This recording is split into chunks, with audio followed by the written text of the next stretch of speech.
ধন যদি লম্বা হয়ে যায় ধন কেটে কেটে হাতে ধরিয়ে দিব। আদানি, মামুনুল, আজহারি, শায়েখ আহমদুল্লাহ উদ্দেশ্যে বলতে চাই, ধন যদি লম্বা হয়ে যায় ধন কেটে কেটে হাতে ধরিয়ে দিব। ধন চেপে রাখবার জন্য রোজা রাখবেন, আপনাদের ধন চেপে রাখবার জন্য রোজা রাখবেন।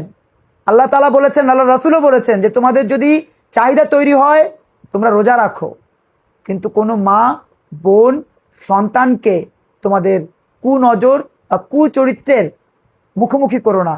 অতএব রোজা রাখবেন। আহমদুল্লাহ দয়া করে ওয়াজ করবেন রোজা রাখবার জন্য, 4 বিয়ের ওয়াজ করবেন না। মাদানী দয়া করে রোজা রাখবেন, 4 বিয়ের ওয়াজ করবেন না। আজহারি দয়া করে রোজা রাখবেন, 4 বিয়ের ওয়াজ করবেন না। মামুনুল দয়া করে রোজা রাখবেন, 4 বিয়ের ওয়াজও করবেন না। আরেকটা মেয়েকে নতুন করে আবার আরেকটা মেয়েকে নিয়ে রিসোর্টে যাওয়ার পরিকল্পনাও করবেন না।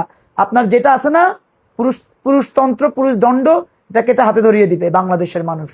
আসলে কি বলবো ভাই, এইসব জানোয়ারের বাচ্চাদের নিয়ে কিছু বলতে চাই না, আবার না বলেও পারি না।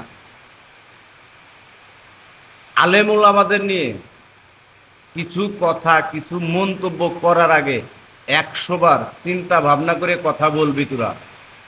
ও কথাগুলো কইলো কি, ও কথাগুলো কইলো কি?